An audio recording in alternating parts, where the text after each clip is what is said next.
வணக்கம். மந்த்ரா டிவி அன்பர்களுக்கு என் அன்பான வணக்கம். தொடர்ந்து இந்த சேனலுக்காக நீங்கள் கொடுத்து வருகின்ற ஆதரவிற்கு கோடான கோடி நன்றி. தொடர்ந்து இந்த சேனலை பாருங்க. இதில் வருகின்ற கருத்துக்கள், ஜோதிட பதிவுகள், ஜோதிட கருத்துக்கள் உங்கள் வாழ்விற்கு ஒரு வெளிச்சமாக நிச்சயமாக அமையும். தொடர்ந்து ஆதரவு தாருங்கள், பாருங்க. நிறைய ஜோதிடம் சார்ந்த விஷயங்களை நம்ம பார்த்துக்கிட்டே வரோம். அதுல இன்னைக்கு பார்க்கிற தலைப்பு, தந்தையின் சொத்துக்களால் ஆதாயம் பெறும் ஜாதகர்.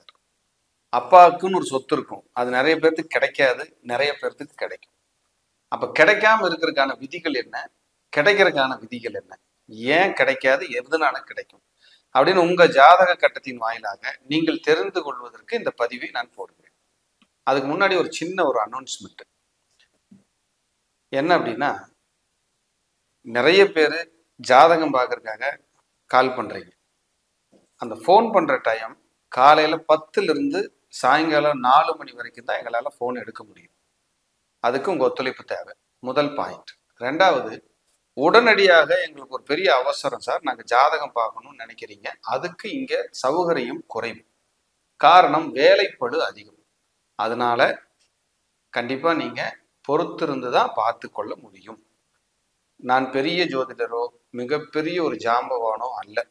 என் சிற்றறிவுக்கு எட்டிய விஷயங்களை ஜாதகத்தில், ஜோதிடத்தில் சொல்ல வேண்டும் என்று இந்த சேனல்ல பேசிட்டு இருக்கேன். அது உங்களுக்கு பிடித்து நீங்கள் ஜாதகம் பார்க்க அழைக்கிறீர்கள். அவசரம் என்றால் தயவு கூர்ந்து எனக்காக நீங்க வெயிட் பண்ண வேண்டாம். வெளியில உங்களுக்கு தெரிஞ்ச இடத்துல, தெரிஞ்ச உங்களுக்கு குடும்ப ஜோதிடரோ தெரிந்தவர்கள்கிட்டயோ பாருங்க. பார்த்து உங்களுக்கு பிரச்சனைக்கு தீர்வு கிடைச்சா முதல் மகிழ்ச்சி எனக்கு தான். ஏன்னா எனக்காக யாரும் வெயிட் பண்ண வேண்டாம், தயவு செஞ்சு. அதனால நீங்க உங்களுக்கு எங்கிட்ட பார்க்கணும் அப்படின்னு ஏதாவது விருப்பம் இருக்கும் பட்சத்தில் காலதாமதம் கட்டாயம் ஆகும், கொஞ்சம் கூடுதலாக தான் ஆகும். சீக்கிரமா கிடைக்கிறதுக்கான வாய்ப்புகள் இல்லை. ஆனால் கொஞ்சம் வெயிட் பண்ணா நான் பார்த்து தரக்கு முயற்சி பண்றேன் அப்படிங்கிறத என்னுடைய ஸ்டேட்மெண்ட் இந்த வீடியோவின் வாயிலாக. ரொம்ப சந்தோஷம். இன்னைக்கு பார்க்க இருக்கிற தலைப்பு நம்ம ஏற்கனவே சொல்லிட்டோம். முதல்ல 9ஆம் இடம் அப்பா. உங்களுக்கு தெரியும் எல்லாத்துக்கும், நிறைய யூடியூப்ல பாக்குறீங்கள. உங்க லக்னத்திலிருந்து 1 2 3 4 5 6 7 8 9 வரைக்கும் எண்ணினீங்கன்னா 9வது கட்டம் எந்த ராசியோ அதுதான் உங்க தந்தையை சொல்ற இடம். கிரகத்துல சூரியன், தந்தையின் காரக கிரகம், அப்பாவை சொல்லக்கூடியவர் சூரியன். காலச்சக்கரத்துக்கு 9 கூடையவர் குரு. அப்ப உங்க லக்னத்துக்கு 9ஆம் இடத்தை பார்க்கணும், சூரியனை பார்க்கணும், குருவையும் பார்க்கணும். பார்த்து தான் தந்தையினுடைய பலம் பலவீனத்தை நம்ம சொல்ல போறோம். இது முதல் விதி.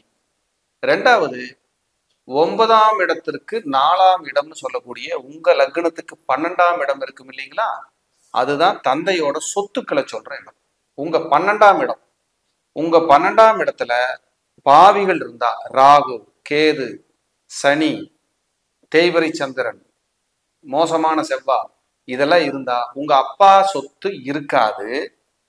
இருந்தா பிரயோஜனம் கம்மி, இருந்தா உங்களை அனுபவிக்க விடாது, ஏதாவது ஒரு வில்லங்கத்தை கொடுக்கும். இது 3வது விதி.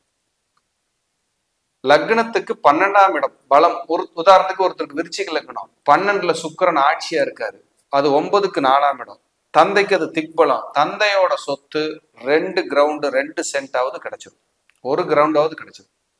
அவர் அனுபவிப்பார், அவர் பிரயோஜனமா இருக்குது, இல்லைன்னா பிரயோஜனம் இல்லை. அப்ப 12ஆம் இடம் பலம் தரணும். பலம் பெறாம தந்தையோட சொத்துக்களை நீங்க அனுபவிக்க முடியாது. இல்ல தந்தைக்கு சொத்தே இருக்காது. 12 வலுக்கலைன்னா, 12 பலமா இருந்ததுன்னா கண்டிப்பா நல்லா இருக்கும். யாருக்காவது குரு ஆட்சியா இருந்தாலும், குரு பலமா இருந்தாலும் 12ஆம் இடம் அது காலச்சக்கரத்துக்கு, அவங்களுக்கும் தந்தையோட சொத்துக்களை அனுபவிக்கிறதுக்கு பாத்தியம். கொஞ்சம் ஒரு 100 ரூபாயாவது சார் அனுபவிக்கிறதுக்கு அது பாத்தியத்தை கொடுத்துரும். இல்லைன்னா கொடுக்காது சார், கொடுக்கறதுக்கு வாய்ப்பு இல்லை. அதான் உண்மை. அப்பாவோட சொத்து ஊர்ல இருக்கு, 3 சென்ட், ஒரு 4 சென்ட், 5 சென்ட், ஏதோ ஒண்ணு நான் அனுபவிக்க போறேன் சார் அப்படின்னு சொன்னா 12ஆம் இடம் பலம் பெறணும். அதே போல ஒரு ஜாதகத்துல 12ஆம் இடம் வலுத்து, குருவும் பலம் பெற்று, 12 கூடையவரும் வலுத்துருந்தா அந்த சொத்துக்களை அனுபவிக்கிறதுக்கான யோகத்தை கொடுக்கும்னு நம்ம ஏற்கனவே பார்த்தோம். அதே போல விருச்சிகமும் செவ்வாயும் பாதிக்கப்பட்டா, மீனமும் மேசமும் பாதிக்கப்பட்டால் தந்தையின் சொத்துக்களை அனுபவிக்க விடாது. அது கஷ்டம். ஏன்னா மீனம் காலச்சக்கரத்துக்கு 12ஆம் இடம், விருச்சிகம் 8ஆம் இடம். அது ஏன்னா 9க்கு 5, அதை விருச்சிகம் 8ஆம் இடம். ஏன்னா 9க்கு 12, தந்தைக்கு 12. அப்ப இது பாதிக்கப்பட்டாலும் 8 பாதிக்கப்பட்டாலும் 9க்கு 12 அப்பாவுக்கு பலம் இல்லை, வீக்கா இருக்கு.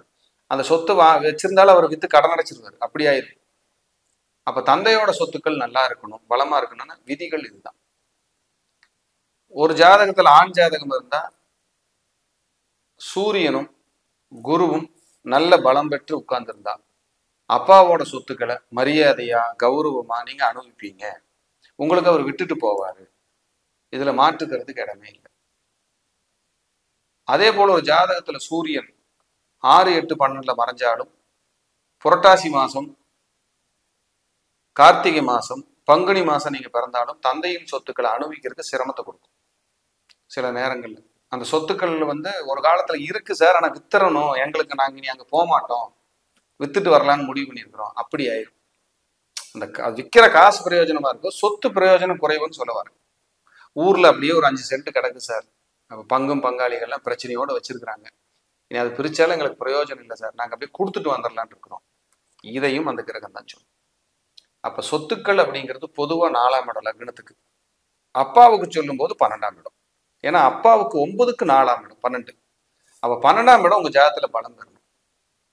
இப்போ உங்க 12ஆம் இடத்துல அஷ்டமாதிபதியோ 6ஆம் அதிபதியோ இருந்தாங்கன்னா தந்தையின் சொத்துக்கள்ல வெள்ளங்கம் இருக்கும்.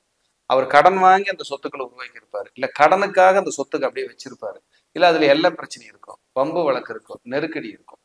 இதையெல்லாம் நம்ம பார்க்கலாம். அந்த கிரகம் அதை சொல்லுது. அட்லீஸ்ட் வாஸ்து குற்றமாவது இருக்கு சார். 12ஆம் இடத்துக்கு 8, 6 தொடர்பு வந்தா வாஸ்து குற்றத்திலேயாவது வீடை கட்ட வச்சிருக்கும். இது இல்லாம அது வராது, அப்படித்தான் அது உங்களை போட்டு உழுக்கும். ஏன்னா அதுக்கு பேர் தானே கர்மா. அது இல்லாம எதுவும் பண்ண விடாது. அந்த கிரக அமைப்பு அப்படித்தான் உங்களை போட்டு தொந்தரவு பண்ணும். அப்படிங்கிறது மாற்றுக்கிறதுக்கு இடமே இல்லை. அப்ப தந்தையின் சொத்துக்களை அனுபவிக்கணும்னா விதிகள் இதுதான். பலம் என்ன, பலவீனம் என்ன, சூப்பரா இருக்கா மோசமா இருக்கா, இதை சூப்பரா நீங்க உங்க ஜாதகத்தை வச்சு தெரிந்து கொள்ள முடியும். அப்படிங்கிறது இந்த விதிகளை பார்த்து தெரிஞ்சுக்கங்க. மீண்டும் ஒரு நல்ல பதிவில் சந்திக்கிறேன். நன்றி, வணக்கம், வாழ்க வளமுடன். தொடர்ந்து இந்த சேனலுக்காக நீங்கள் கொடுத்து வருகின்ற ஆதரவிற்கு கோடான கோடி நன்றி. தொடர்ந்து இந்த சேனலை பாருங்க. இதில் வருகின்ற கருத்துக்கள், ஜோதிட பதிவுகள், ஜோதிட கருத்துக்கள் உங்கள் வாழ்விற்கு ஒரு வெளிச்சமாக நிச்சயமாக அமையும். தொடர்ந்து ஆதரவு தாருங்கள், பாருங்கள்.